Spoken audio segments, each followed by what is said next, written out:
Hi, this is Nelly, Ordinary People, Saintly Souls, reading from the visions of Maria Valtorta about the days before the crucifixion. And I ended the last video with telling you that Jesus arranges the sitting, and he wants that Judas sits in front of him. And then Judas says, "Oh, do you love me so much, more than Simon, since you always want me in front of you?" And he says, "Yes, Judas, so much, as you said." "Why, Master?" And then Jesus answers, "Because you are the one who has done more than everything for this hour." That's kind of ironical, isn't it? And then Jesus starts the ceremony. He stands up and he pours the wine, and he starts to chant the words that for this ceremony. Why this ceremony? Which is the formal question that opens the ritual. And then Jesus replies, "This day reminds us of our liberation from Egypt, the blessed Jehovah who created the fruit of the vineyards." And so Jesus presides over the Passover rituals, and I will skip all of that. But by the third chalice, by the third cup of wine, they come back to the fact that he will die, and somehow Peter says, "We have persevered till the end." So somehow Peter thinks that it's almost over. And Jesus says, "Do you think so, Peter? I tell you that the hour of trial is still to come. Simon, Simon of Jonas," remember, that was Peter's original name, Simon. "Simon of Jonas, Satan has asked to sift you all like wheat, and I have prayed for you that your faith may not waver. When you have recovered, strengthen your brother." And then Peter says, "I know I'm a sinner, but I will be faithful to you until death. I do not have that sin, and I will never have it." And Jesus says, "Don't be proud, Peter." And then he talks about what's ahead of them. He says, "Be not afraid, no evil will befall you." But he also says that there will be no angels on earth tonight. All the angels have withdrawn and are at the throne of God. And then again, he repeats what he taught the apostles. "I've always taught you to love and trust. But now the time has changed." And then they say, they tell Jesus that they have been arming themselves.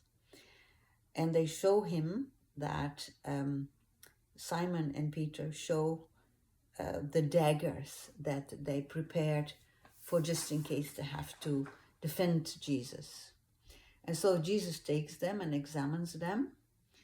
And at the same time, Judas says, "Where did you get those?"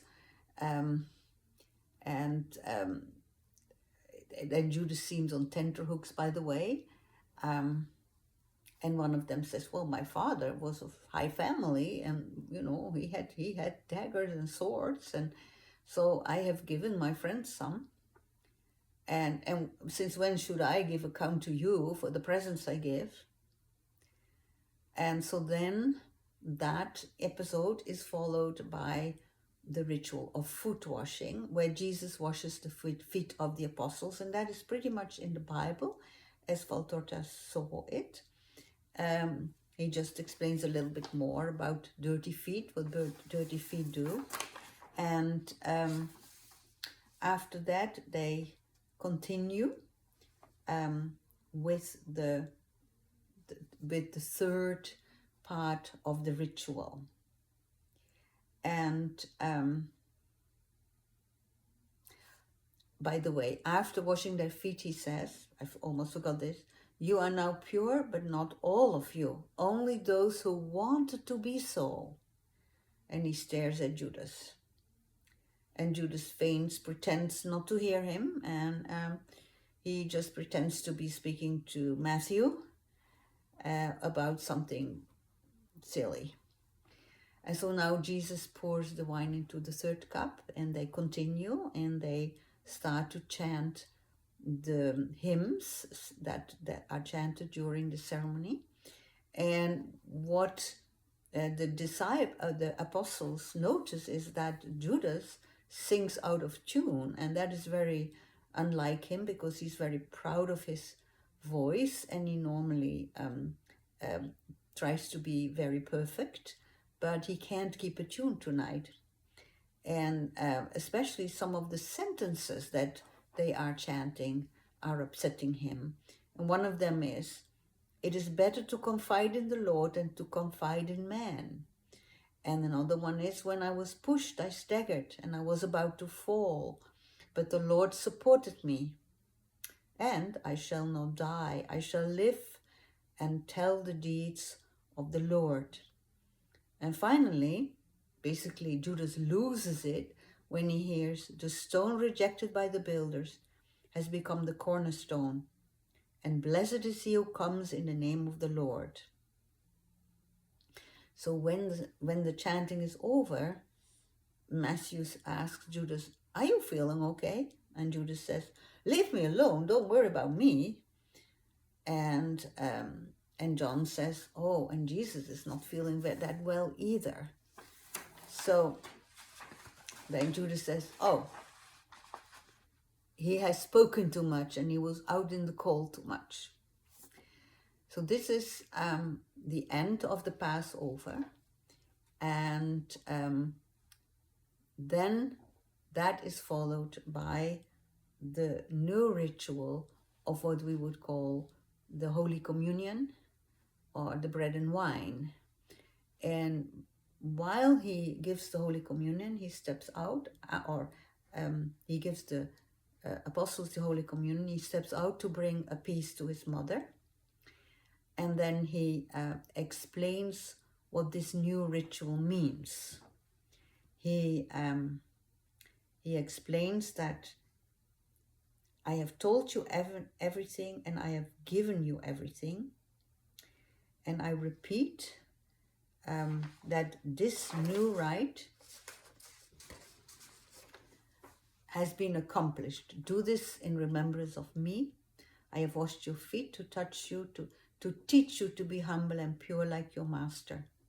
That you should love each other like brothers, help and respect one another, and set an example to one another, and that you should be pure into being worthy to eating the living bread." And then Jesus says again, "One of you is not pure. One of you will betray me. And my spirit is deeply disturbed by that, because the hand of the one who will betray me is here with me on this table." And he ends with, "I would forgive him going to my death also on his behalf." So Jesus says, "I would forgive him." And then Judas is very, very cocky, very sure of himself, and says, "Is it I, perhaps?" And Jesus says, "You are saying so. I didn't mention your name. You are accusing yourself." And then we have this famous episode where John asks Jesus, "Who is it?" And Jesus says, "It will be the one that I give this piece of bread to." But the other disciples don't hear it. And what is interesting, my microphone just dropped. What is interesting is that the disciples get all in a tiff. They all start to think, "Oh gosh, is it going to be me who's going to betray Jesus?" None of them trust himself anymore. They're really kind of afraid that they will do something to harm Jesus. So again, he tells Judas to go and do what he needs to do, and Judas leaves, and Jesus repeats some of his teachings. And he prepares them again to what is going to come. And Peter says, where are we going? But he tells them to love and act according, to his teachings, to love each other, to love their brothers, their other fellow beings. And he explains that he will send the Comforter. He will send the Holy Spirit. And that he is the true vine and the Father is the vine dresser. Whoever remains in me, says Jesus, bears plenty of fruit. And then he talks about Judas, because in the meantime he has revealed to the disciples or the apostles that Judas is the one who will betray him. And he says, he's no longer human. He is now a devil. He is Satan. And that also scares the disciples, because now they're afraid that Satan could possess them as well. And Peter, now understanding that Judas will not be up to any good, grabs his mantle and wants to go and find him. But Jesus said, you sit down, you're not going anywhere. And he repeats the final commandment, love and forgive each other. Even in a world full of hatred, only have love in you for everybody. So this was Nelly, Ordinary People, Saintly Souls, reading and paraphrasing and summarizing from the visions of Maria Valtorta about the time before the crucifixion. And I am now going to make a separate video where Jesus explains the importance of the Last Supper.